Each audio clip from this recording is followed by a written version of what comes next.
అందరికీ నమస్కారం. చాలామంది నా వీడియోస్ చూసి కామెంట్స్ పెడుతున్నారు. నా గ్రహం ఇక్కడుంది, నా గ్రహం అక్కడుంది, కుజ శుక్రులు కలిసి ఫలానా చోట ఉంటే ఏం జరుగుద్ది అని చెప్తున్నారు కానీ ఏ లగ్నం అనేది చెప్పట్లేదు. ఆ లగ్నానికి శుభుల అశుభుల అనేది చెప్పట్లేదు.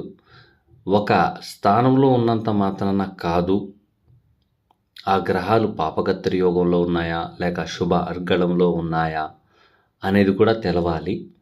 కాబట్టి మీకు తెలిసిన వ్యక్తి, మీకు నమ్మకం ఉన్న జ్యోతిష్యుల వారి దగ్గరికి వెళ్ళి సంప్రదించి తెలుసుకొని కామెంట్స్ చేస్తే చాలా బాగుంటుంది అనేదే నా భావన. మీకు రిప్లై ఇవ్వట్లేదని మీరు అనుకోవద్దు. నాకు అర్థం కాక నేను రిప్లై ఇవ్వట్లేదు. ఏ లగ్నం అని